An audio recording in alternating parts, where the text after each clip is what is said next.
Para esa época, ¿qué teníamos nosotros? Para dar respuesta. Para dar respuesta a algo que era bien importante, la identificación, y que sigue siendo importante. Somos seres humanos válidos y tenidos en cuenta en un país cuando tenemos una identificación. Si no tenemos identificación, no somos nada, ni pertenecemos a nada. A nadie. Por eso, identificar a una persona es una parte muy importante, y el derecho a tener una identidad es una parte muy importante que está consagrada en la misma Constitución Nacional. ¿Cómo nos identificamos? Como ciudadanos de un país, y ese país se llama Colombia. Y para eso nos dan nuestra cédula de ciudadanía y nuestra tarjeta de identidad. Y desde el momento mismo en el que nacemos, tenemos un registro de nacimiento que nos dice quiénes somos, e igualmente cuando nos morimos hay un certificado de defunción, que quiere decir que la identidad es la esencia misma de la existencia de una persona dentro del marco de un país. Pues bien, con relación a esto, en esa época, ¿qué había? Solamente contábamos con un sistema de identificación dactiloscópica que dependía justamente de que se pudieran tener las manos con sus dedos completos para poder tomar las huellas dactilares. Así entonces, ¿qué se buscaba? Se buscaba la desaparición, pero no solamente la desaparición física de la persona, como sucedía, sino la desaparición completa de la persona en términos de que no se pudiera identificar. No hay cosa que más avergüence a un Estado, a un gobierno, a un país, a una sociedad, que sus ciudadanos desaparezcan y no haya la manera, ni el poder, ni el compromiso para devolverle la identidad que se merecen como ciudadanos. 30 años hace que estábamos nosotros un poco más en toda esa emoción que nos producía el cambio de la Constitución del 91. Para esa época estaba de presidente de la República César Gaviria Trujillo, y yo me desempeñaba como jefe de la División Criminalística de Instrucción Criminal para esa época. Nos estábamos preparando a raíz del cambio de la Constitución del 91, se estaba proyectando la Fiscalía General de la Nación. Bien, época como todas las épocas de nuestro país, en diferentes estadios de un alto nivel de violencia, con actores que cada vez cambian. Para esa época teníamos los carteles de las drogas de Medellín y de Cali enfrentados, de un lado.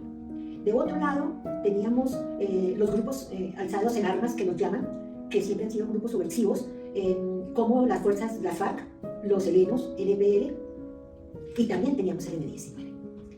Toda esa conjunción de elementos que causaban violencia y que siguen causando violencia en nuestro país, nos estaban dando una acumulación de situaciones que no se les había podido dar solución.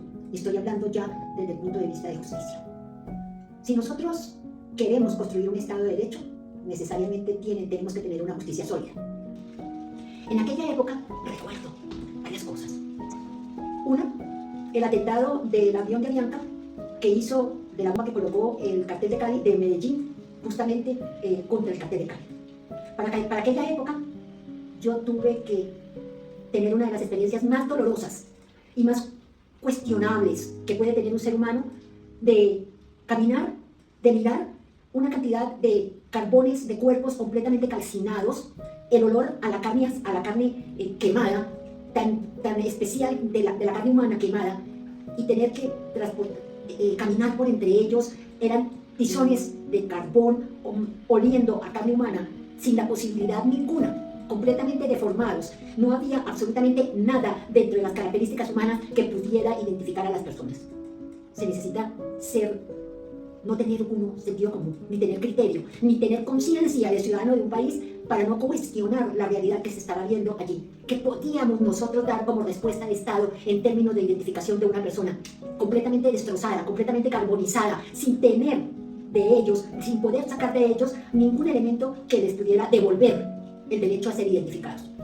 Bien, la segunda vez que me cuestioné, que tuvimos que necesariamente ver otra realidad que el país estaba viviendo, eran las personas que desaparecían y que las botaban a los ríos. Y en los ríos, para poderlas sacar de nuestros ríos, el río Cauca, por ejemplo, que son ríos que tienen unas características especiales, diferentes a otros ríos, cuando se sacaban las personas allí, además de estar completamente descompuestas por la acción del agua, por la acción de todos esos elementos que hay dentro de los ríos, había una cosa terrible, que era: los peces se habían comido los pulperos. Los pulperos son el origen de la huella dactilar. ¿Cómo hacíamos entonces nosotros para recuperar eso? Los dactiloscopistas, tanto de la policía como en ese momento de la gente de instrucción criminal, se inventaron, porque tuvieron que inventarlo, porque son innovadores, porque han sido y siguen siendo innovadores, la reconstrucción de los pulperos. Eso se hizo aquí, ante la necesidad de volver a qué, a identificar a las personas, a darles una identidad. Tuve la gran ventaja y el gran honor de ser invitada por el Home Office en Inglaterra. Y bueno, la oportunidad de ir a otros países donde tienen otra clase de necesidades, pero donde se desarrollan prácticas, técnicas en el área criminalística que nosotros podemos aplicarla y que podemos adaptarla a nuestro medio es fabuloso. Así que ellos en Inglaterra pues tenían en ese momento, ¿qué? Los morfólogos. Nosotros aquí no teníamos morfólogos. Pero ¿qué era el morfólogo? Era un hombre o una mujer con un don especial, que es el de poder dibujar. El de poder dibujar el rostro.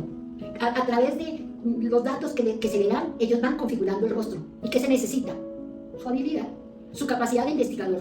Y así fue como, conociendo al doctor Richard Neff, uno de los grandes morfólogos ingleses, no sé si a esta altura estará viviendo o no, pero en la memoria de él fue el pionero de la morfología aquí en nuestro país, y con él se capacitaron, digamos, 5 personas. Fueron la semilla que tuvimos nosotros en Colombia, y fueron 5 de la Fiscalía General de la Nación, 4 hombres, una dama, que tenían esa habilidad, ese don especial de hacer el dibujo, pero además eran innatos investigadores. Bien, con ellos comenzamos.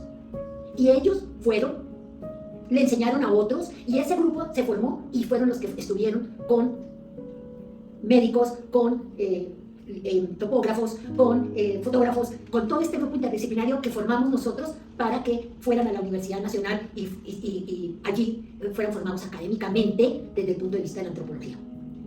Y comenzó entonces otra época, otra era en el tema de la identificación para poder darle cara a todas esas tumbas sin nombre que habían en nuestro país y que muy probablemente siguen habiendo, pero ahora con mayor control, ahora con mayor oportunidad de identificarlos, ahora con mayor oportunidad de devolver los restos óseos a sus familiares. Bien, pues así se comenzó haciendo innovación en los materiales que se usaban, porque pues en Inglaterra usaban materiales costosos como la resina que se usa para hacer en odontología el tema de las prótesis. Aquí salía muy costoso, así que se cambió la resina por plastilina. Bien, la innovación colombiana, y se lograron y se siguen logrando ahora unas reconstrucciones faciales que son que causan la atención en el mundo entero, porque son como si tuviéramos a la persona allí hablándonos directamente. De eso se trata. Creo que la solución se ha dado, que se tiene que necesariamente seguir implementando toda la tecnología que haya alrededor de la identificación de las personas. Lo importante es, y ojalá, que no existan personas que le quiten la vida a los demás, que no existan gente que piense que son los dueños de la identidad de los demás. La identidad es un derecho que tenemos cuando nacemos y también cuando morimos. Muchas gracias.